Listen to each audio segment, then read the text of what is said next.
bienvenue sur Développement Royal, le podcast dédié au business, au web et au lifestyle. Avec l'ambition de vous accompagner pour vous aider à vous épanouir et à vous développer. Dans cet épisode, je reçois Adrien Giraud.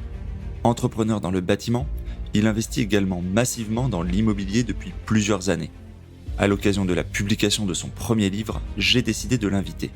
Je vous laisse découvrir son parcours.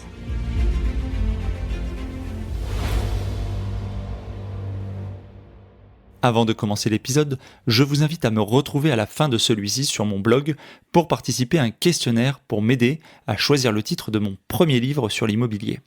Cela ne vous prendra que 3 à 5 minutes et vous pourrez lire les premiers chapitres en exclusivité. Vous pouvez retrouver le lien dans le descriptif de l'épisode. Je vous remercie d'avance pour votre aide. Bonjour et merci d'être parmi nous, Adrien, pour le podcast Développement Royal.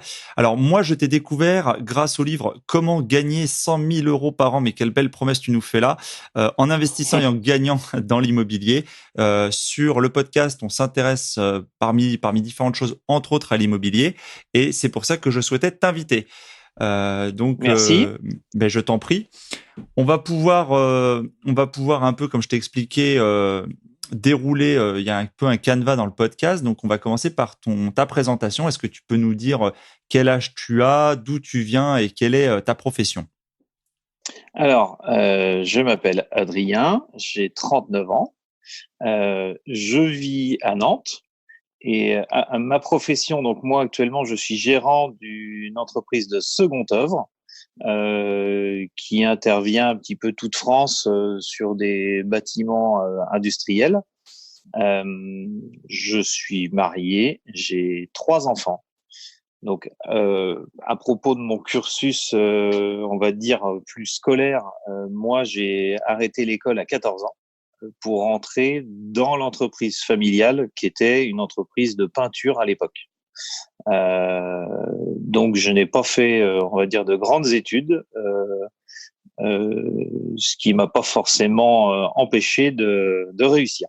Oui. Ok, donc on va pouvoir développer un peu certaines choses parce que je pense que nos auditeurs, enfin les auditeurs vont être intéressés par ton parcours qui est quand même assez atypique.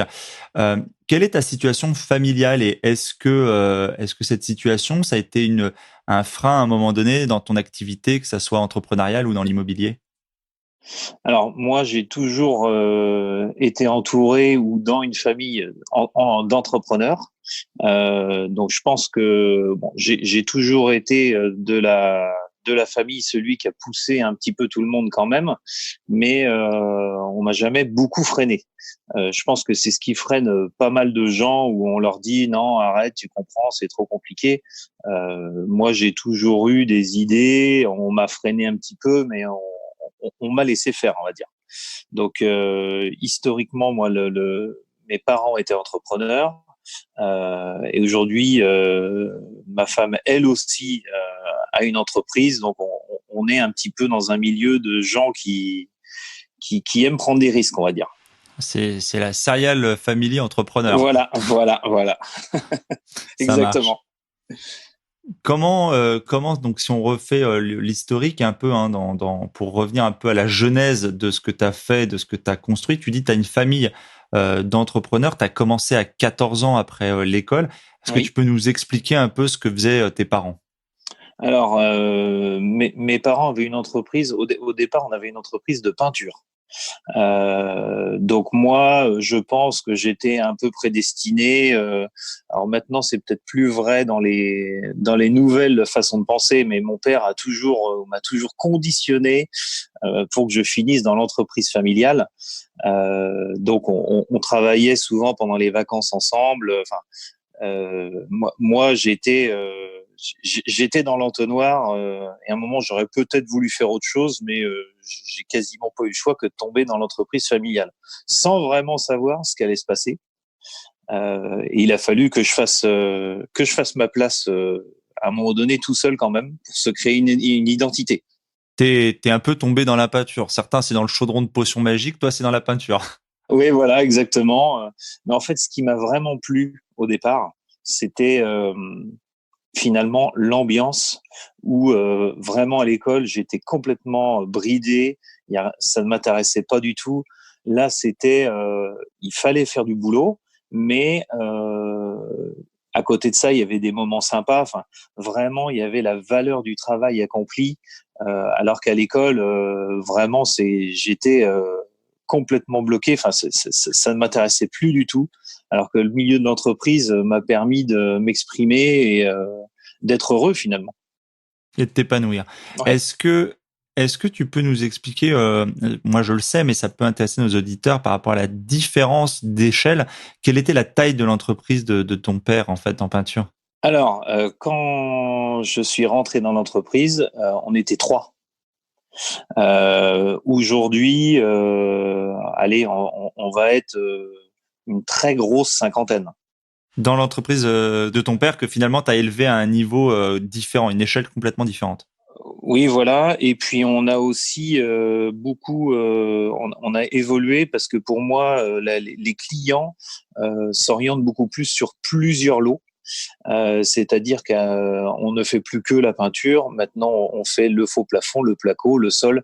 En fait, les gens veulent un interlocuteur. Donc, on s'est adapté un petit peu à cette demande en prenant des équipes spécialisées par métier et on a appris aussi, nous, à les gérer parce que ça a été tout un apprentissage d'apprendre d'autres métiers. Mais c'est aussi, je pense, ce qui m'a plu. C'était les défis les uns derrière les autres, non-stop finalement. Alors, tu étais prédestiné, tu l'expliquais, à rentrer dans le milieu, comment dire, de la peinture et de l'entreprise et du bâtiment. Mais qu'est-ce qui t'a donné envie de changer d'échelle? Quel a été, t'avais pas spécialement de modèle du coup pour grossir. Tu aurais pu rester dans une dimension, on va dire, macro. Qu'est-ce qui fait que tu as vraiment pris de l'ampleur en fait? Et à quel moment ça s'est fait dès le début? Est-ce que ça a été par étapes? Comment ça s'est organisé? Alors ça, c'est une très bonne question parce qu'en fait, je me suis jamais posé de questions. Tout s'est fait, on va dire pas par hasard, mais un petit peu comme ça. Et c'est une opportunité qui fait que on l'a saisie ou pas, et on grandit ou pas. Mais moi, je pense que j'étais un peu prédestiné à ça. Et en fait, on a commencé à faire d'autres métiers parce que j'avais un client historique il y a une entreprise qui l'avait lâché et il m'a dit il faut que tu finisses ce placo.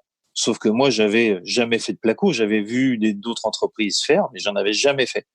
Et je dis bon, allez, on relève le défi. C'était pas un très gros truc, mais on avait fini le chantier, on avait fait la peinture. Et le dossier qui suivait, le client me dit bah fais le placo et la peinture. Donc je me suis retrouvé à devoir recruter quelqu'un. Et en fait, voyant qu'il y avait vraiment une demande forte, on s'est pas forcément freiné et on a suivi. On a suivi la demande et un chantier en entraînant un autre et tout s'est fait en fait naturellement. J'ai jamais eu l'impression de forcer en fait. D'accord.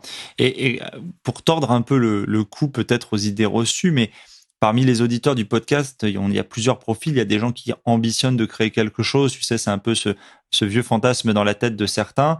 Certains vont Oui, peut-être créer des choses et sont en train de se demander comment passer à une échelle différente parce qu'ils sont sous statut auto-entrepreneur et autres. oui. Quel est toi ton sentiment qui pilote quelque chose qui est quand même maintenant pas un vaisseau amiral, mais quelque chose qui est quand même assez conséquent et assez important sur justement, on va dire que ça soit des aspects comme la fiscalité des entreprises ou sur la partie RH qui sont, on va dire, souvent les deux gros points de blocage psychologique des gens pour justement grossir ou créer quelque chose. Alors moi, on va dire par rapport à la fiscalité, euh, je suis pas, enfin, c'est pas forcément problématique à mes yeux. Alors certes, on paye des impôts, mais aujourd'hui, moi je me suis sorti en fait de tout ça en proposant de la valeur ajoutée. C'est-à-dire que le client qui me fait travailler va avoir des options, il va avoir des choses qu'il n'aura pas forcément ailleurs. Donc, je vais réussir à vendre au bon prix. Et quand on vend au bon prix, on gagne suffisamment sa vie. Et après, on paye les impôts qui vont en face. Mais je ne subis pas de plein fouet les concurrences et d'entreprises étrangères et tout ça. Donc, dans les entreprises du bâtiment, vraiment, je pense qu'il y a des choses à faire parce que il y a une demande vraiment énorme de clients. Donc moi, la fiscalité, ça, c'est pour moi pas un problème. Et après, la partie RH, bien sûr, il y a des soucis. Moi, j'essaie d'être le plus honnête et franc possible. Et franchement, allez, sur le lot, il y a toujours quelques petits soucis, mais globalement, euh, ça se fait quand même. Mais les gens voient à qui ils ont affaire. C'est-à-dire que j'essaie de montrer l'exemple. Le matin, j'arrive en premier. Le soir, je pars en dernier. Alors, je ne sais pas si c'est un exemple, mais les gens voient que je travaille pour eux. Donc, y a quelque part une reconnaissance, je pense. Ouais, je comprends ce que tu veux dire. Le- Si tu devais, comme ça, dans tes annales, ressortir là où les grandes difficultés que tu as pu rencontrer dans ce parcours, est-ce qu'il y a quelque chose comme ça qui te revient à l'esprit et comment tu as pu dépasser ce point qui pourtant pouvait paraître assez insurmontable? Alors, qu'est-ce qu'il y a eu comme points les plus difficiles? Euh, du travail, j'en ai toujours eu. En fait, le point peut-être le plus compliqué où les gens qui ont une entreprise s'en rendent pas forcément compte, c'est l'aspect sécurité chantier. Parce que sur le lot, moi, on a eu un très gros accident sur un chantier où on a été reconnu non responsable, mais sur le coup, on s'est pris en pleine face tous les problèmes inhérents à tout ça. Et là, quand vous êtes en face de l'inspection du travail, là vraiment, on se croit tout perdre. Donc, on avait déjà mis pas mal de choses en place. On en a remis plus après, mais vraiment à ce moment-là, on se dit, enfin, il faut vraiment anticiper tout l'aspect sécurité, l'aspect réglementaire. Enfin, ça c'est le plus important. Hors de question d'intervenir si tous les contrats sont pas signés, ce qu'autrement n'existe pas sur le chantier. Enfin, c'est vraiment tout ça où du jour au lendemain, on peut louper un chantier. Au pire, on gagne pas d'argent. Par contre, tout ce qui est réglementaire et autorisation d'intervenir sur les chantiers, les marchés signés, tout ça, ça c'est des choses qu'on n'anticipe pas trop, parce qu'on privilégie le boulot et on se retrouve parfois, on peut se retrouver dans des situations vraiment compliquées où on se dit voilà, ça peut faire couler la boîte d'un claquement de doigts. Donc ça, c'est vraiment le conseil que je peux donner. Et donc tout ça, ça t'a amené effectivement à grossir au niveau de tes revenus et d'un point de vue personnel, tu as décidé en fait, hein, ce que tu expliques un petit peu dans le livre, sans spoiler le livre bien évidemment, tu as décidé de te lancer dans l'investissement immobilier. Alors, ta casquette d'entrepreneur du bâtiment a certainement dû aider, tu pourras nous en dire davantage, mais est-ce bien ça la motivation, c'est-à-dire l'envie en tant qu'entrepreneur, chef d'entreprise, de se dire je vais me constituer un patrimoine, etc. Ça a été ça ta motivation? Alors, si on continue un petit peu dans la trame conseil, enfin, moi, je conseille toujours de faire de l'immobilier. Alors, pour une raison, moi, en fait, je n'avais jamais visualisé ça, alors que je suis vraiment idéalement placé pour en faire. Euh, mais c'est vraiment une méthode qui est très intéressante pour avancer dans la vie. Et moi, j'ai commencé en fait à 18 ans où mes parents désiraient ce que les fiestas le week-end étaient un peu trop bruyantes, que je quitte le domicile familial. Et il y avait une petite maison à vendre. Alors j'habitais pas à Nantes dans cette période-là. J'habitais dans une toute petite ville et il y avait une maison à vendre à 15 000 euros, qui était à 500 mètres de chez mes parents. Et en fait, je l'ai rénovée moi-même. Donc ça, ce que les gens ne peuvent pas forcément faire, elle m'est revenue à 45 000 euros. Et le jour de la crémaillère, j'ai un agent immobilier qui est passé et il me dit bon, allez, lundi, je te trouve quelqu'un qui te l'achète 150 000. Bon, je dis écoute, on en reparle lundi si tu veux, mais pas de souci. Et effectivement, le lundi, coup de téléphone, il me dit tu peux passer signer les papiers. La maison, il y a une offre à 150 000 euros. Et ça, vraiment pour moi, ça a été déclencheur parce que je me suis dit, mais en l'espace de peu de temps, par rapport à l'énergie déployée dans l'entreprise, là, ça a été d'une facilité déroutante. C'est un truc que je maîtrisais sur le bout des doigts. T'achètes, tu revends, tu gagnes 100 000. Enfin, c'était voilà. Donc À ça 18 vraiment ans. à 18 ans. Donc ça a vraiment été le point de départ où je me suis dit bon là faut que je fonce parce que il y a une brèche ouverte et ça C'était en m'a. quelle année si tu peux nous Alors préciser? c'était dans les années 2000. D'accord. Voilà. Et alors, à 18 ans, 100 000 euros dans la poche, tu vas voir tes parents, tu dis ça, qu'est-ce qui se passe? Alors je me souviens pas de cette discussion-là. Alors mes parents avaient déjà rénové des appartements, donc on va dire on était déjà un petit peu sachant ou euh, eux m'avaient pas, je j'ai pas souvenir de leur réaction par rapport à ça en fait. Enfin, on n'a jamais été, enfin bizarrement, mais je pense que c'est aussi une des grandes une des grandes leçons que j'essaie de donner dans le livre, si on peut dire que je peux donner des leçons, c'est vraiment il faut être passionné aussi. C'est-à-dire que les 100 000, je me suis pas je me suis pas fait de nœud au cerveau. J'ai continué et j'ai pas claqué les 100 000. Vraiment, j'ai pas changé mon train de vie du jour au lendemain, quoi. Je suis resté à ma place. C'est ce que j'allais te demander. J'allais te demander, est-ce que du coup, tu as eu engagé des dépenses fastueuses avec ces 100 000 euros ou est-ce que tu es resté finalement toi-même et donc tu me confirmes qu'il y a, il y a pas eu de craquage, quoi. Il n'y a pas eu de voiture Non. neuve dans le garage ou... Ah non, non, non. Alors j'ai fait ma première suite à ce gain. J'ai utilisé pour faire ma première erreur immobilière, si on peut dire. J'ai remis les 100 000 en apport et je me suis acheté une maison plus grande, enfin ma résidence principale. Je me suis acheté une maison, on va dire que je me serais pas payé autrement. Alors beaucoup considèrent que c'est une erreur d'être propriétaire de sa résidence principale. Bon, après ça reste discutable, mais j'ai remis les 100 000 en apport dans ma future maison. Donc en fait, je les ai vus passer rapidement sur le compte, mais ça a été un peu de l'épargne forcée aussi, on va dire. D'accord.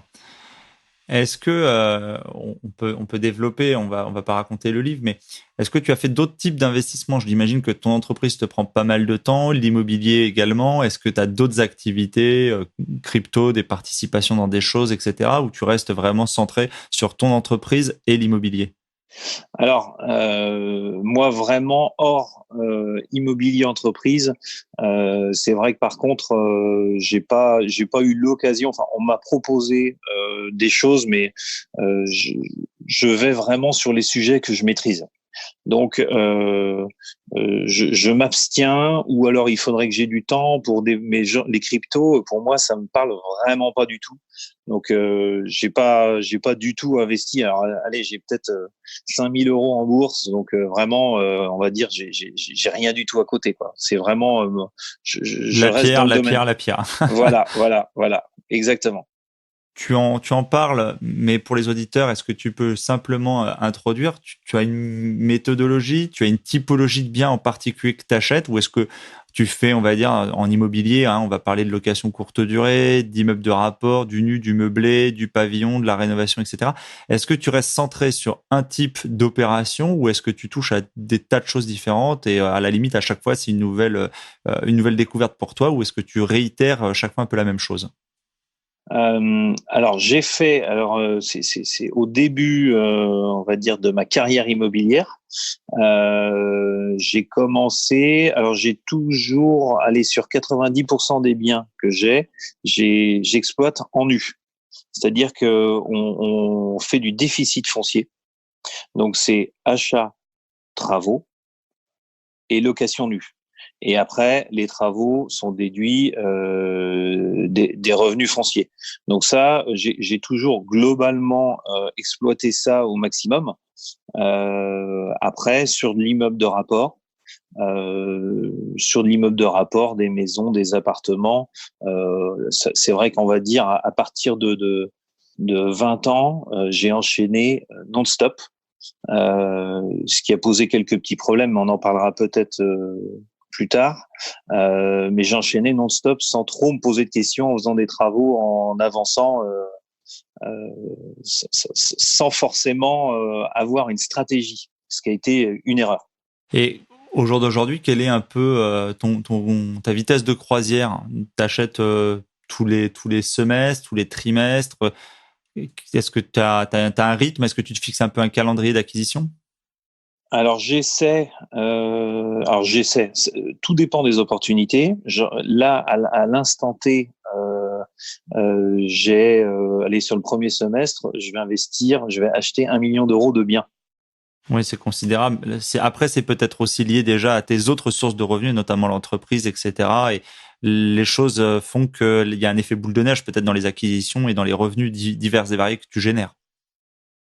Alors, je pense que quand on démarre vraiment, alors le nerf de la guerre, c'est la banque. Là maintenant, je pense que j'ai réussi à prouver que j'y arrivais. Donc, je commence on va dire, à diversifier. Je sais que la banque me suit. Donc, je peux actionner sur des choses un peu plus exotiques. Alors, type, je viens d'acheter une antenne télécom, c'est-à-dire qui est louée à Orange, Free et SFR ou Bouygues, je sais plus, un autre. Et donc ça, c'est une opération où personne ne penserait aller. Moi, j'ai vu le truc passer, je me suis dit, attends, enfin, forcément, tout le monde aura toujours besoin d'antennes. Il y en a même, enfin, il y aurait même besoin de mailler un peu plus. Donc, j'ai vu l'opportunité passer, je l'ai fait parce que je suis rodé et je sais que la banque me suit. Bon, raconte-nous, combien vaut une antenne relais et où est-ce que tu as vu cette trouvaille? Alors tout simplement sur le Bon Coin, où c'était une annonce un peu exotique comment c'était formulé, il y avait un titre un peu accrocheur, je me suis dit tiens, c'est rigolo. Genre vent magnifique antenne 3 pièces. Non, même pas. C'était plus comment c'était formulé, bien atypique pour prendre de la hauteur, quelque chose comme ça. J'appelle. J'appelle pour prendre des renseignements parce qu'en fait il y avait ni photo. Enfin dans l'annonce on savait pas ce que c'était. Et je tombe sur une agence immobilière qui me dit bon, on a du mal, c'est un peu compliqué à expliquer aux gens, mais en fait c'est un terrain qui est à vendre. Il y a une antenne qui est dessus qui appartient. Alors là ça appartient à Orange et Orange loue le terrain. Alors bon, je dis ok. Le terrain est loué. Alors c'est loué 11 000 euros par an. Et l'antenne valait 100 000 euros. Donc, je me suis pas posé de questions longtemps. Je suis allé voir. J'étais en concurrence avec 2 personnes qui travaillent chez SFR, qui eux avaient pris. Alors c'était 100 000 ou 105 000, mais bon, on va dire pour les chiffres, c'est pas forcément le plus. Eux avaient proposé au prix. Donc moi j'arrive, je dis bon, qu'est-ce que je fais? Donc moi j'ai proposé au prix, sans condition suspensive d'obtention de prêt ni quoi que ce soit, parce que je sais que je pouvais assurer si ça allait mal, si jamais la banque ne me suivait pas. Donc forcément, ça c'est ce que j'explique dans le livre, c'est un argument phare, parce que les personnes acceptent l'offre en se disant de toute façon il est obligé d'acheter. Donc j'ai eu l'affaire comme ça. Et le bonus de cette affaire, c'est que c'est un solde d'une SCI familiale et j'ai récupéré, on va dire, une vingtaine de parcelles avec. Donc j'ai une forêt de peupliers, j'ai un champ de pommiers. Enfin voilà, ça c'est les petits bonus qui viennent après. Quand tu dis le bonus, c'est parce qu'en fin de compte, tu as mis un pied dans la structure familiale qui est en train de solder son patrimoine Oui. et tu as eu l'opportunité, on va dire, en dehors du marché, de savoir qu'ils cédaient tel et tel et tel bien. Ah non, même pas. C'est même pas ça. En fait, ils vendent 100 000 euros la totalité avec le terrain et l'antenne. C'est-à-dire que D'accord. Dans le lot. presque dans un deuxième temps, en allant chez le notaire, le type me dit, bah, au fait, il y avait tous les terrains dont on sait plus quoi faire qui sont dedans. Ah d'accord, ok. Bon, il y a quoi? Donc il y a quelques mini parcelles, on va dire, bon, où j'aurais rien à en retirer, mais il y a quelques parcelles qui valent potentiellement un peu d'argent. Donc c'est les petits bonus qu'il faut savoir prendre quand ils vous tombent dessus. D'accord. Donc voilà, c'est en fait le rythme, il est bercé un petit peu vraiment par ce qui arrive. Si je peux citer un autre exemple, là j'ai acheté une maison, donc j'ai fait sur le second semestre l'année dernière, et j'avais une autorisation pour j'ai une descente d'eau pluviale qui passait chez un voisin. Alors c'est dans une rue un peu escarpée, donc ça se fait beaucoup. Il a fallu qu'on demande une attestation qui nous permettait de laisser la descente EP qui passait chez le voisin. Et le voisin a appelé mon notaire et dit, mais moi, ma maison, j'aimerais la vendre, mais je pense que je sais même pas si c'est vendable. Elle est dans un drôle d'état, ça n'a aucun sens. Enfin, est-ce que vous croyez que ça peut avoir une valeur? Donc, mon notaire l'a tout de suite rebasculé sur mon contact. Et moi, en allant sur place, bon, je connais vraiment le marché, mais je me suis retrouvé à acheter la maison 35 000 euros, alors que là, vraiment sur ce projet-là, je pense que je vais la revendre directement sans rien faire au bas mot 90 000. Ah oui. Donc ça, c'est des opportunités qui arrivent parce qu'on a déjà investi. Mais alors, il y a deux questions qui me viennent à l'esprit. La première, c'est comment expliquer qu'une maison que sans valorisation, sans stratégie particulière, tu vas pouvoir la revendre 90 000. Comment se fait-il que cette personne-là n'a pas eu la présence d'esprit, je veux dire, d'en parler à simplement un agent immobilier, quelqu'un qui aurait été en mesure de lui commercialiser pour lui et de lui estimer cette maison à un meilleur prix que celui que finalement tu étais capable de toi lui proposer? Alors ça, je le développe aussi. J'essaie en fait d'inculquer ça dans le livre en disant vraiment, il faut être fiable. C'est-à-dire que moi, j'ai eu le voisin au téléphone. Je lui ai dit bon, pas de souci, je viens, on en discute. Euh, et en fait, je l'ai rassuré. Il y avait rendez-vous à telle heure, j'étais là à telle heure. J'ai visité, je lui ai dit écoutez, moi, je proposais tel prix. Je suis capable de payer. La banque me suit. Si vous voulez, on appelle mon banquier. En fait, je l'ai rassuré, je l'ai empêché. Alors après, est-ce que c'est louable ou pas? Je sais pas. Mais moi, à l'instant T, je pouvais proposer ce prix-là. Et en fait, il s'est pas posé de questions parce qu'il s'est dit, ce mec-là, il est sûr. Je vais avoir mon chèque. Je vais pas avoir d'emmerde. Tu as profité d'une opportunité, c'est-à-dire qu'effectivement, lui n'a pas plus cherché que ça à valoriser ou à se renseigner, etc. Et finalement, si tu avais été trop timoré ou que tu avais mis trop de temps, peut-être qu'il aurait eu d'autres conseils ou d'autres idées de se renseigner. Mais là, c'était l'opportunité. En agissant vite, tu as vu la possibilité d'emporter à ce prix-là. Voilà, je suis venu une fois, je lui ai dit c'est comme ça. Enfin, clairement, je peux payer. Voilà, c'est vraiment, mais de toute façon, c'est la règle partout. Il faut être fiable. C'est-à-dire qu'aujourd'hui, moi, je suis, c'est clair et net. Il faut pouvoir se balader dans la rue sans problème, mais même l'entreprise, c'est pareil. Moi, je ne dois rien à personne. C'est réglo. Et quand on est réglo, les affaires arrivent toutes seules finalement. Donc, Adrien, tu es l'auteur d'un livre qui est consacré à l'immobilier. Alors, c'est assez particulier d'écrire un livre. Tu étais déjà très occupé entre ton entreprise et tes investissements. Pourquoi tu as décidé d'écrire ce livre? Alors, je n'étais pas prédestiné à écrire un livre, même j'avais jamais forcément réfléchi à ça. Sauf que j'ai fait un constat d'échec. J'ai accumulé plusieurs erreurs qui m'ont fait tomber dans le phénomène cash squeeze. Et en fait, j'avais lu plein d'ouvrages, plein de documentation sur l'immobilier, et j'avais jamais lu vraiment. En fait, tout le monde explique le parcours, ce qu'ils ont réussi à accumuler, mais j'ai jamais trop lu de livres où il y avait des solutions pour pallier à tout ça. Donc, pour revenir, le cash squeeze, en fait, c'est quand on a plus de revenus fonciers que de travaux à déduire. Parce que moi, je partais du constat où je louais en nu.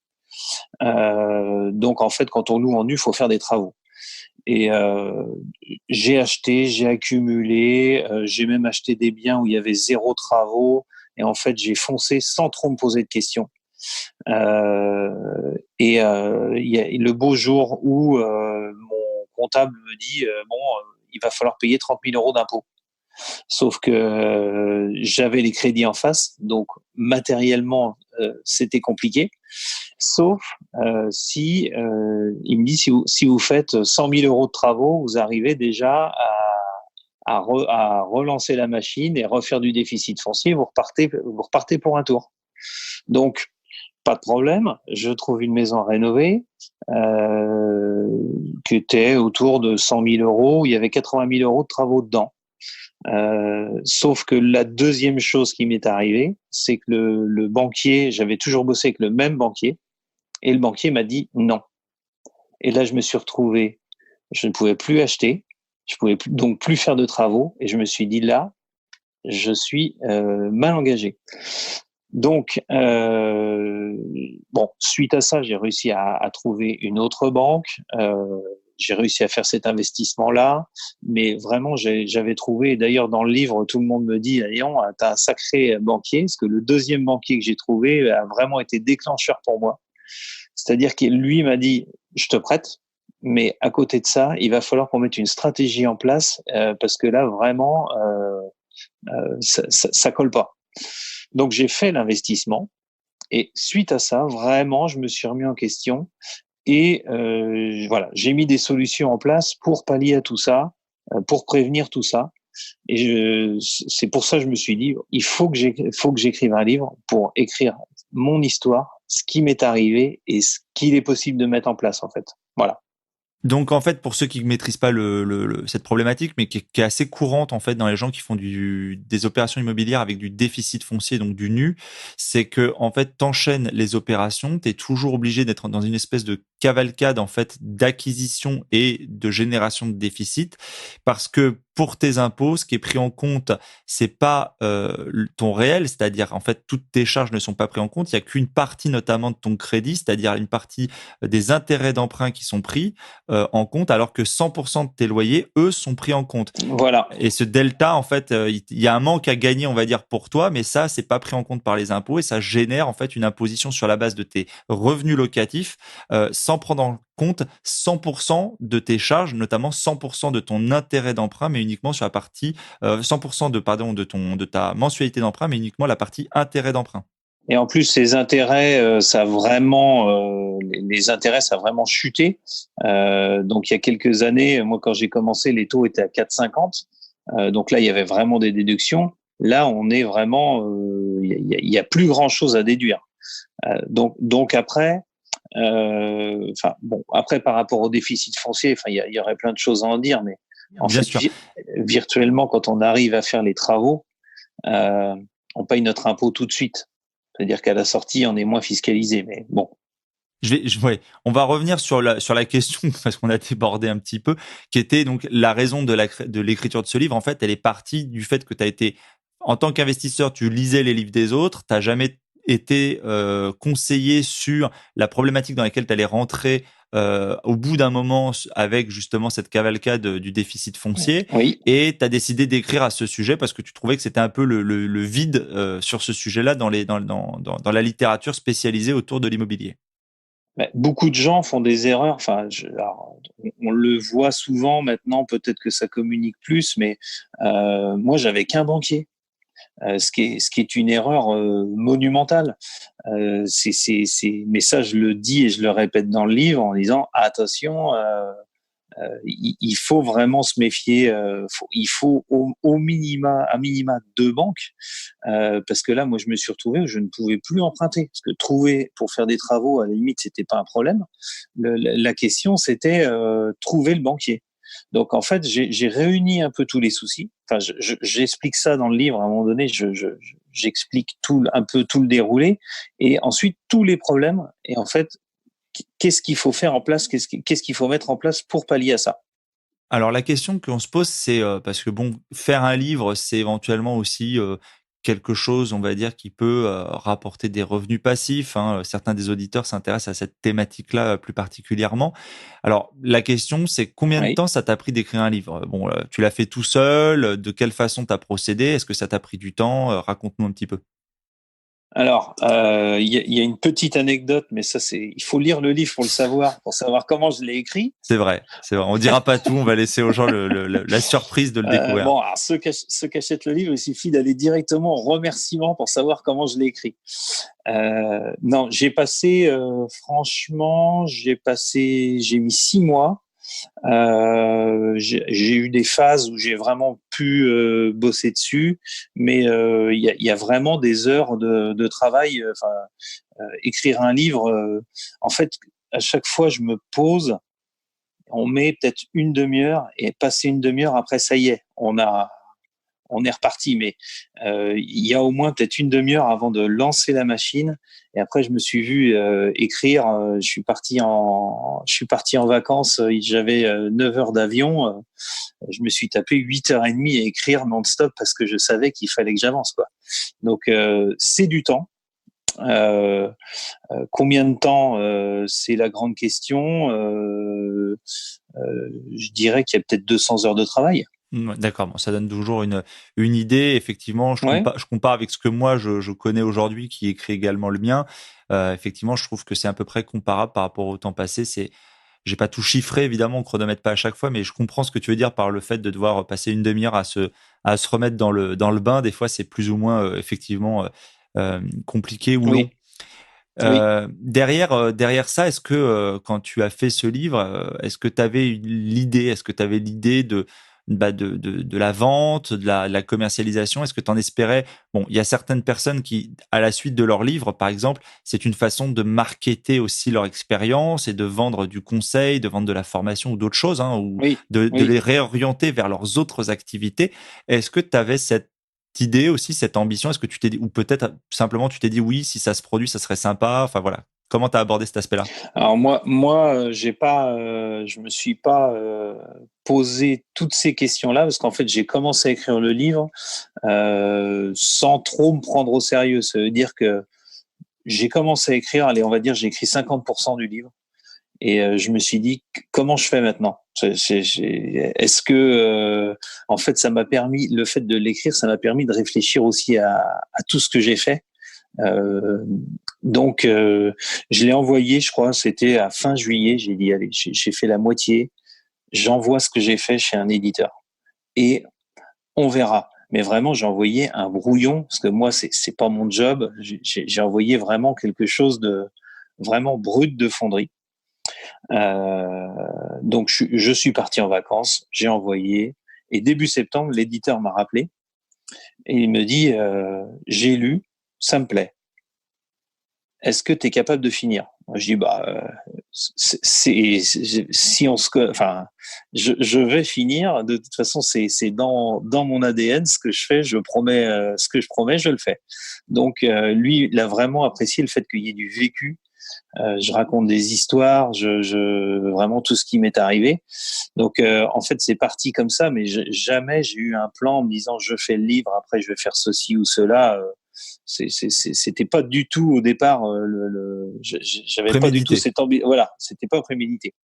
Ok.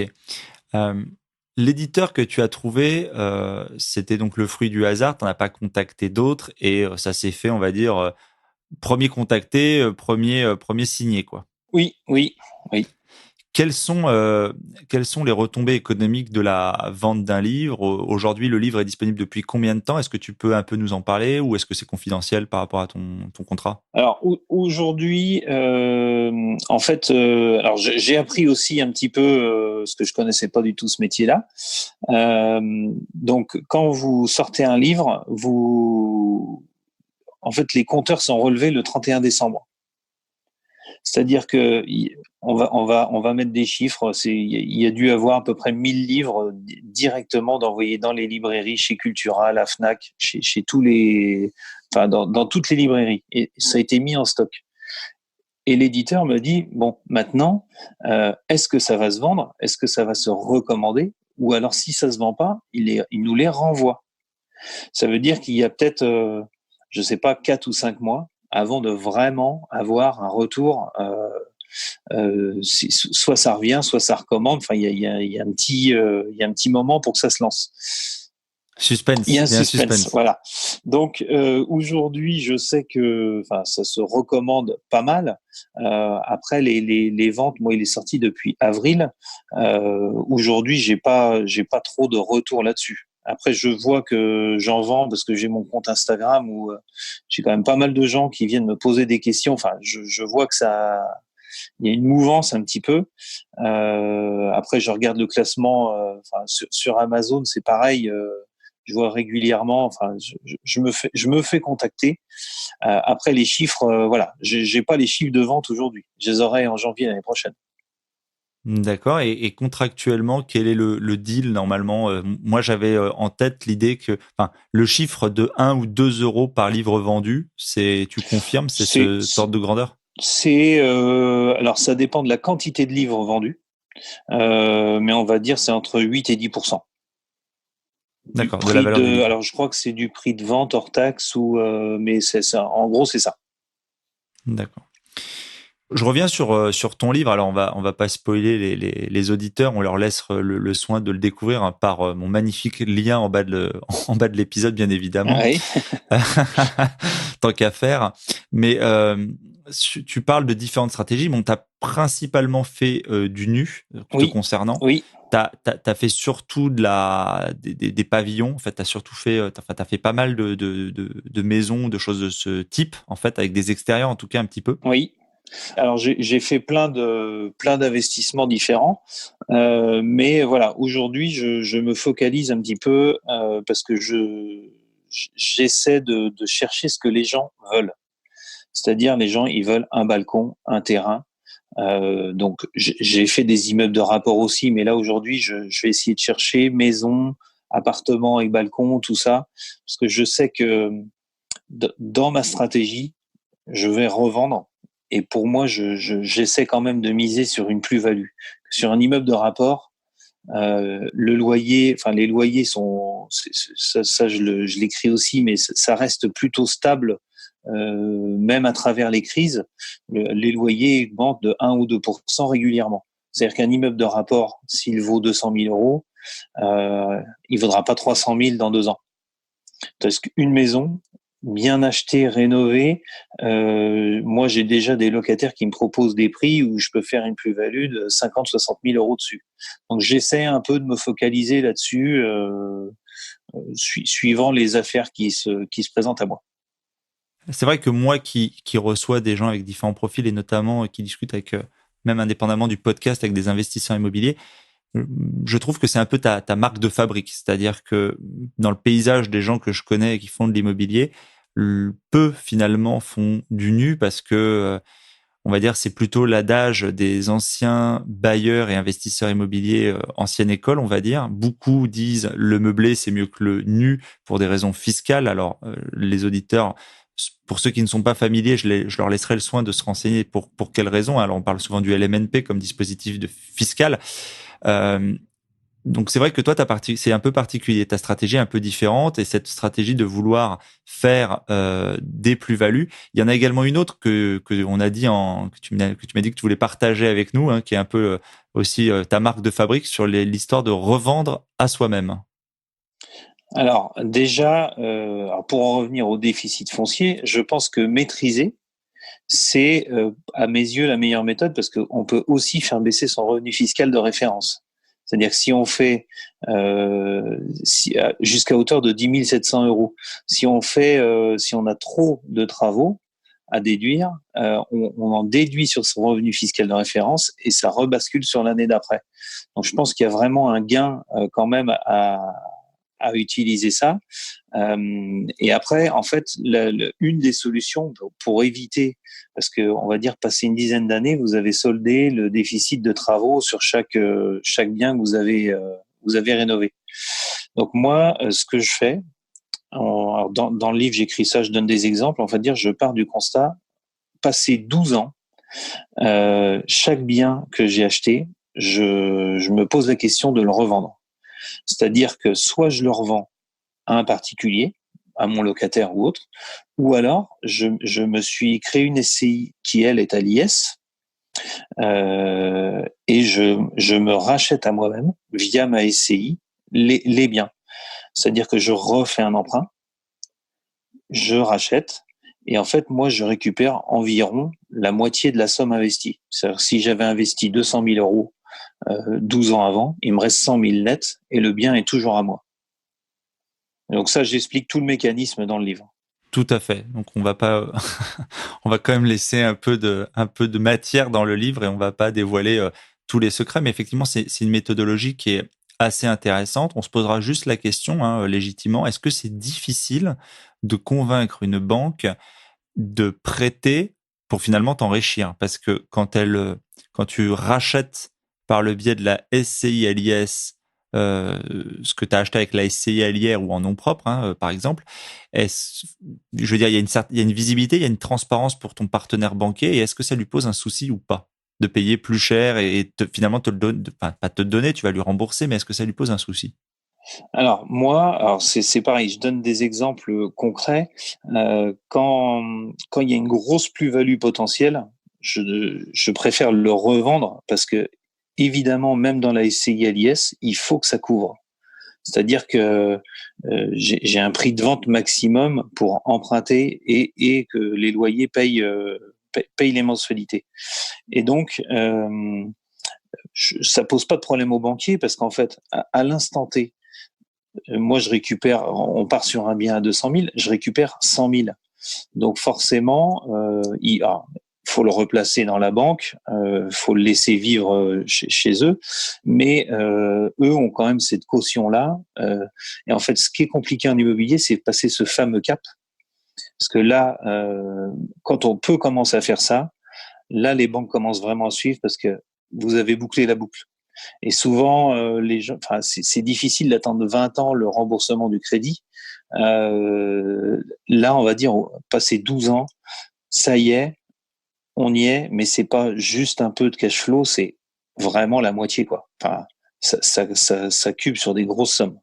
Tu dis que le cap du partenariat avec le banquier, pour ceux qui nous écoutent et qui rencontrent, tu vois, un blocage au bout de 3, 4 biens, 5, 6 ans, etc.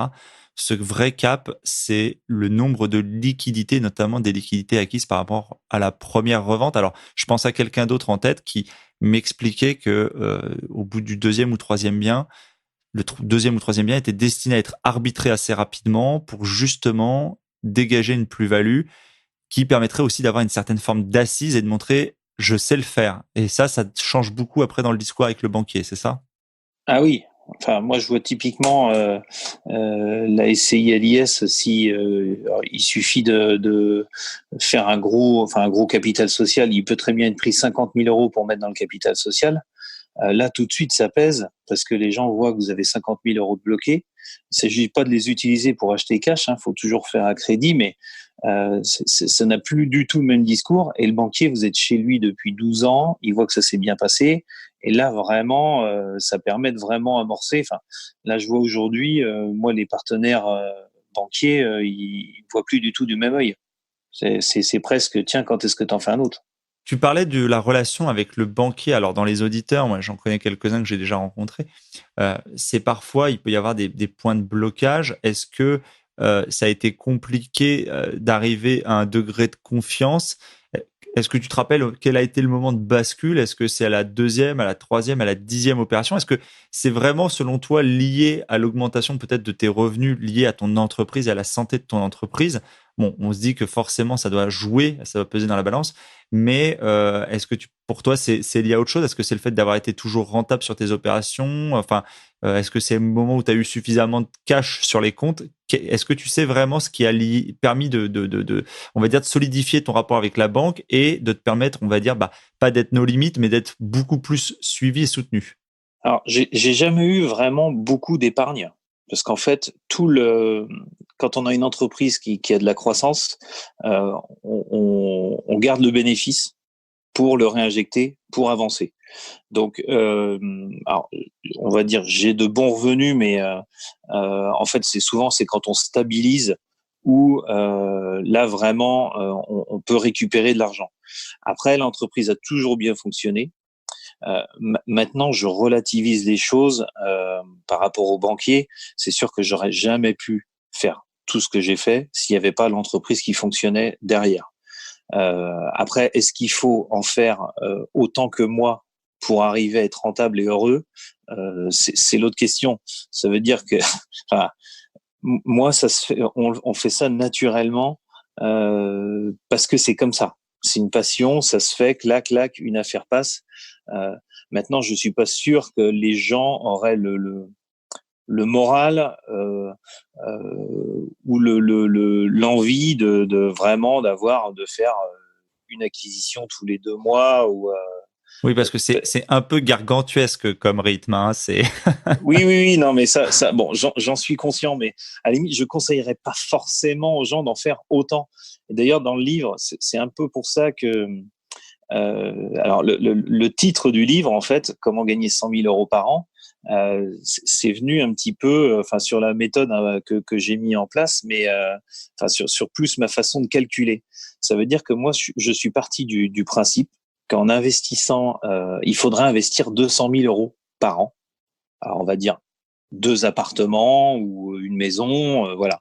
Et euh, passer, enfin, on va dire on en reparlera peut-être un petit peu après, mais moi, je pars du principe qu'il faudrait pouvoir revendre, on va dire 12 ans après. Euh, 12 ans après, on a soldé la moitié de son crédit. Ça veut dire que si on investit 200 000 tous les ans, 12 ans après, on touche 100 000 euros par an. Voilà. Bon, c'est un peu la genèse du truc. En fait, ma façon de faire, elle est venue aussi à un moment donné parce que j'ai justement, c'est le banquier un jour qui m'a dit stop. Et là, j'ai eu une sacrée déconvenue. Donc ça, je l'explique dans le livre. C'est pour ça que vraiment, il a fallu que je réfléchisse rapidement sur la fiscalité parce que j'enchaînais les affaires sans sans trop me poser de questions. C'est-à-dire que j'ai acheté des biens où il n'y avait pas de travaux, qui eux généraient des loyers, et en fait, j'avais rien à déduire dessus. Donc, je suis tombé dans le fameux cash squeeze. On entend parler régulièrement. Ouais, mais c'est très bien développé dans ton livre, donc on laissera le soin aux gens de le découvrir, mais c'est effectivement, je vois de quoi tu veux parler, donc il y a pas de souci. Je vais revenir sur autre chose qui peut éventuellement intéresser les gens, bon, qui n'ont pas forcément le but et l'ambition d'en faire autant que toi, mais un petit peu, mais au moins commencer, pour certains commencer, pour d'autres développer ou un peu mieux s'organiser.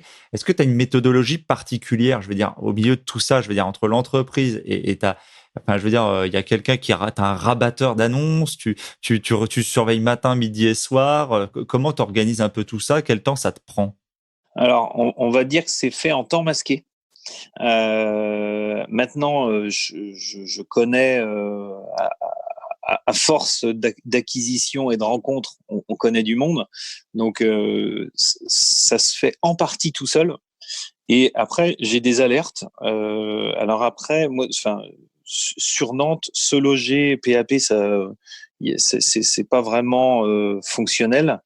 Par contre, moi, j'ai des alertes, Le Bon Coin, enfin, sur plusieurs sites. Donc, ça, souvent, il y a une alerte. On va dire, on prend une alerte pour une maison. L'agent immobilier, on appelle l'agent immobilier. Moi, j'envoie pas de mail, j'appelle. Donc ça, c'est parce que les agents immobiliers doivent recevoir des mails, mais je pense qu'ils peuvent pas tous les traiter. Donc j'appelle. Et souvent, allez, en 5 minutes, l'agent immobilier dit bon, ça c'est pas pour vous. C'est rare que direct on tombe dessus. Mais en discutant, dire, je cherche ça, ça. Ah ben tiens, j'ai peut-être un truc.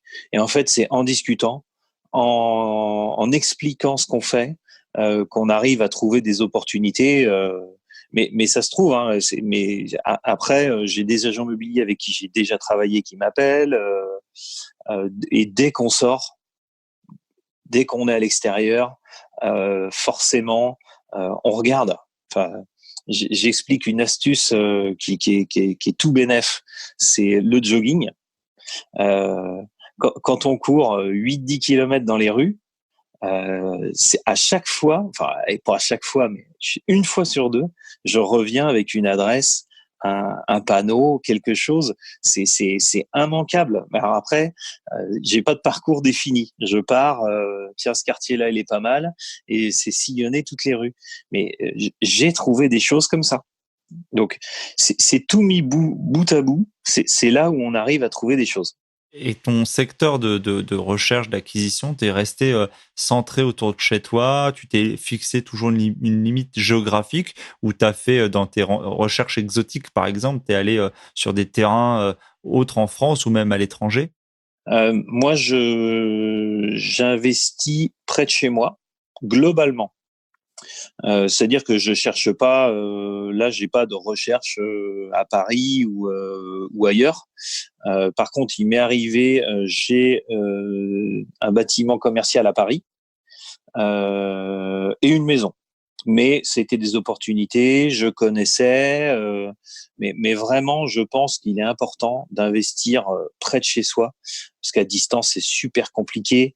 Les villes d'un quartier à l'autre, je vois typiquement, moi, le marché nantais, à 500 mètres près, on n'est plus du tout dans la même optique.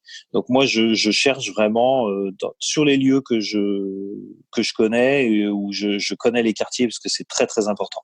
Tu as parlé un petit peu des sites que tu utilises et de la façon dont tu t'organises sur la recherche immobilière, que ça soit sur le travail ou sur ton travail d'entrepreneur ou ta recherche immobilière. Est-ce qu'il y a, t'as des habitudes particulières? Est-ce que, bon, moi je pratique le Miracle Morning. Est-ce que tu as des habitudes d'hygiène de vie ou des outils également, des logiciels que tu utilises et qui te permettent d'être aussi plus efficace, plus efficient et d'arriver à faire du coup plus de choses? Alors tout le monde n'a pas encore une fois les mêmes objectifs, mais est-ce qu'il y a vraiment des choses que tu vois qui t'ont permis d'être plus efficace globalement? Euh, alors moi, enfin le miracle morning, c'est tous les matins. Donc, mais j'ai pas le choix parce que je me lève de bonne heure. Euh, mais j'ai pas vraiment de. En fait, c'est plus global. Ça veut dire que c'est l'état d'esprit. J'ai pas un logiciel secret qui traque ceci cela. C'est vraiment. Je vois typiquement ce week-end, j'étais dans il y avait, on va dire, une fête locale. Je passe devant les agences immobilières, je regarde. Enfin, c'est vraiment, en fait, on a toujours une oreille tendue parce que on sait qu'il peut y avoir ça, ou quelqu'un qui dit tiens, la grand-mère est décédée. Enfin, c'est vraiment un état d'esprit qu'il faut avoir. Plus que tous les sites du monde, en fait. C'est les affaires, il y en a, mais il faut les voir. Il faut être prêt à les recevoir. C'est ça un des grands, parce que ça vient jamais du même endroit ou de la même façon, finalement.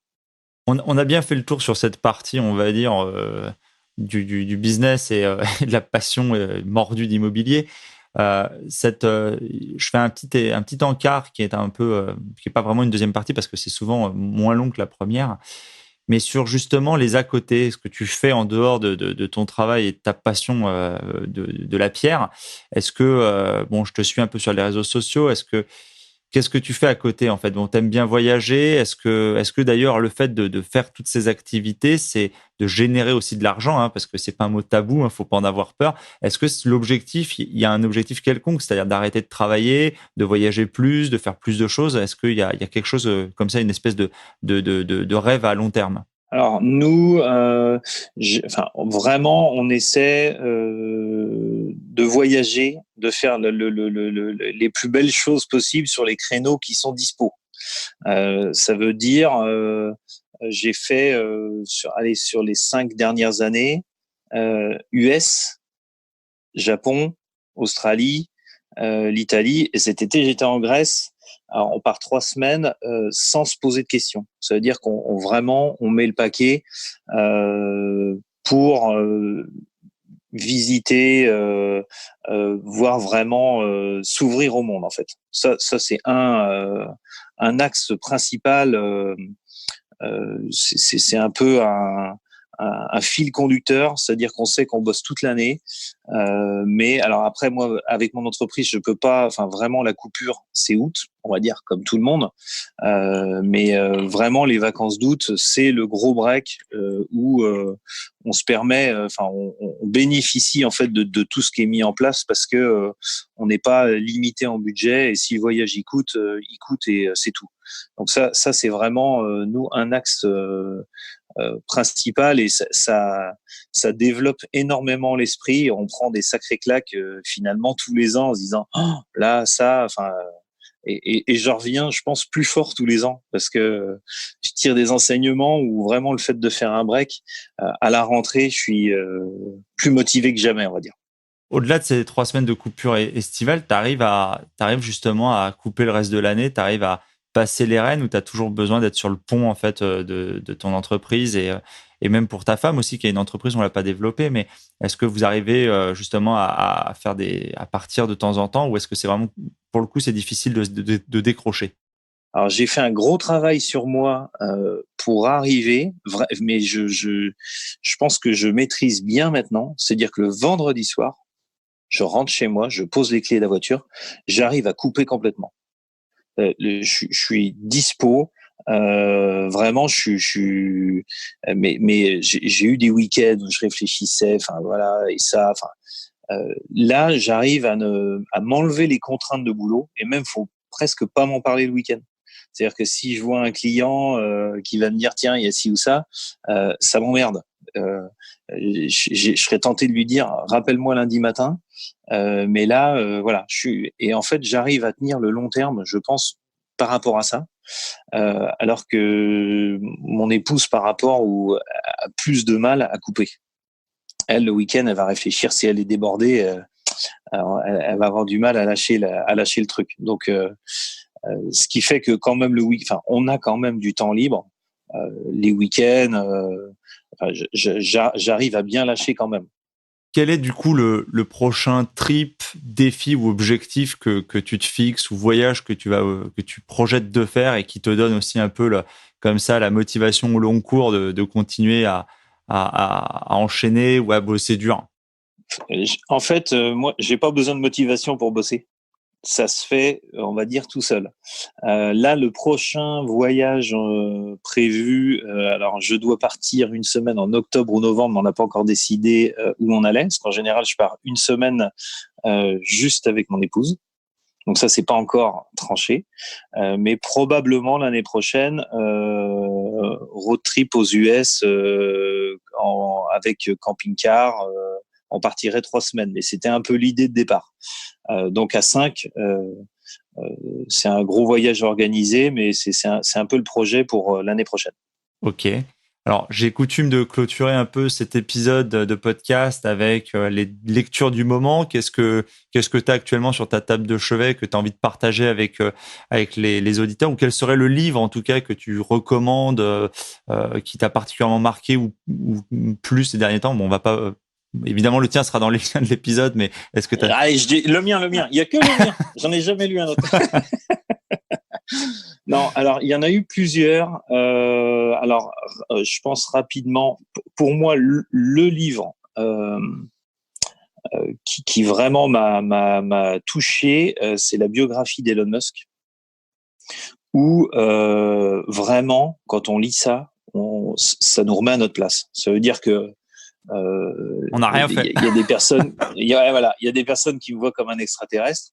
Quand lui, on voit ce qu'il a fait, voilà, on se dit vraiment, Moi, ça m'a vraiment beaucoup marqué à la force à force de courage. Personne croyait en lui. Le mec, il est allé au charbon. Il fait les choses. Je sais pas comment ça finira, mais vraiment, ça m'a vraiment boosté. Je fais une aparté pour les auditeurs et pour toi, je partage aussi. Je suis dans celle de Schwarzenegger Ah, je l'ai actuellement. lu aussi. Ça vaut le détour aussi. C'est pas triste. Je l'ai lu aussi. Alors Schwarzenegger, il a fait pas mal d'immobilier. Donc je l'ai trouvé pas mal. Je l'ai trouvé pas mal. Alors en biographie, j'en ai fait pas mal. Après, pour aider les investisseurs, deux qui peuvent aider aussi, c'est alors Bernard Arnault et Patrick Drahi. Alors pas forcément, c'est plus pour la méthode. C'est-à-dire que eux, vraiment, c'est fait comme des investisseurs immobiliers. Ça veut dire le maximum d'emprunts, le montage où on se dit c'est un peu quand même tendu. Et en fait, on s'aperçoit qu'il y a vraiment toujours des méthodes. Enfin, typiquement, les deux, hein, c'est création d'une société qui rachète une autre et ainsi de suite. Et vraiment, on se dit bon, c'est possible. Alors, il faut que la banque suive, mais ça aide à réfléchir à tout ça. Après, j'ai lu, qu'est-ce que j'ai un des livres déclencheurs pour moi, vraiment, ça a été aussi, déclencheur, c'est le livre d'Olivier Seban. Tout le monde mérite d'être riche, parce qu'en fait, on le lit sans avoir l'impression d'apprendre quelque chose. Et tous les amis à qui je l'ai prêté ou à qui je l'ai conseillé, tout le monde a investi derrière. C'est-à-dire que je sais pas comment c'est formulé, mais c'est insidieux. Et en fait, on est quasiment, c'est une aide à celui qui veut investir, qui est prêt à flancher. Il lit Tout le monde mérite d'être riche, et vraiment après, il dit bon allez, il n'y a pas de sens, faut que je le fasse. C'est facile, je vais le faire. Et j'ai la base, je vais y aller. Donc ça, c'est un des livres aussi qui m'a aidé ou qui me fait toujours. C'est un des livres que je conseille. On mettra tout ça dans les liens de l'épisode. On va clôturer sur, est-ce qu'il y a une citation ou une phrase que tu te répètes, un espèce de mantra que tu aimes particulièrement, qui te définit ou que tu aimes bien et que tu aimerais nous partager? Alors, je répète souvent, alors on me chambre un peu avec ça. Alors, je ne sais pas si c'est bien ou pas, mais souvent, je prends la moins pire des décisions. Parce qu'il n'y a pas forcément la meilleure. Donc je dis bon, et souvent je vois mes gars me disent tiens, qu'est-ce qu'on fait là et tout. Je dis prends la moins pire des décisions. Donc à chaque fois ils me disent oui, évidemment, oui, ok, mais en fait voilà, c'est ça. C'est si on attend toujours que tout soit, tous les astres soient alignés, on fait rien. À un moment donné, il faut y aller, et il faut y aller de la moins pire des façons. Donc c'est un peu c'est ma phrase. Allez, dernier conseil alors pour ceux qui voudraient se lancer, qui hésitent à créer une boîte, l'auto-entrepreneur qui hésite à embaucher, à grossir, à passer en SASU, en SaaS, etc. Ou celui qui qui a fait un achat en Pinel et qui décide maintenant de passer à autre chose. Quel dernier conseil tu pourrais donner à tous ceux qui nous écoutent? Alors moi, ce qui m'a beaucoup aidé, ou ça a été un peu le fil conducteur, c'est que le fait d'investir, ça libère. Alors faut comprendre la globalité. Ça libère l'esprit. C'est-à-dire que moi, je pense que j'ai investi en immobilier pour une chose, c'est que dans l'entreprise, j'ai pris beaucoup de risques. Et ça peut être vice-versa. Hein, mais je sais que si demain tout s'écroule, il me restera ça. Et en fait, ça m'aide à de développer alors, j'ai fait l'immobilier et l'entreprise, mais j'estime que les deux ne peuvent pas tomber en même temps. Donc, j'ai jamais eu peur d'investir parce que je me suis toujours dit bon, de toute façon demain si ça flanche, j'aurai l'autre côté qui me rattrapera. Donc le fait de faire ça, je pense que ça peut aider les investisseurs en herbe, on va dire. Super. Eh bien, merci beaucoup, Adrien, pour ce partage pour le podcast. J'espère avoir l'occasion, et je n'en doute pas, de te revoir prochainement. Et puis, n'hésite pas surtout à en parler à tes proches, à tes connaissances pour qu'ils rejoignent éventuellement le podcast. À bientôt. Ciao, ciao. Salut. L'épisode est maintenant terminé. J'espère que vous l'avez apprécié, qu'il vous a inspiré. Si oui, pensez dès à présent à vous abonner. Et si vous voulez m'aider à faire vivre ce podcast, alors je vous invite à laisser un commentaire ou une évaluation sur iTunes ou sur la plateforme que vous utilisez. Cela me permet d'améliorer le contenu et de le faire connaître à un plus grand nombre de personnes. Et pour vous remercier de votre aide, je ferai chaque mois un tirage au sort parmi les nouveaux contributeurs et j'offrirai 1 heure de coaching ainsi qu'un bon d'achat de 20 € sur Amazon. Le nom du gagnant sera publié sur Facebook. Vous pouvez bien sûr me retrouver sur ma chaîne YouTube ainsi que sur Facebook, Twitter et Instagram. Je mettrai les liens dans le descriptif de l'épisode et sur le site internet www.developpementroyal.com. Je vous dis à bientôt pour de nouveaux épisodes. Si vous êtes arrivé à la fin de ce podcast, alors permettez-moi de vous proposer un passage à l'action. Si vous voulez apprendre à vous organiser pour devenir plus efficace dans votre business et dans votre vie, alors dans ce cas, inscrivez-vous à ma formation Super Organisé. C'est simple, il vous suffit de suivre le lien dans le descriptif de l'épisode ou sur le site www.developpementroyal.com.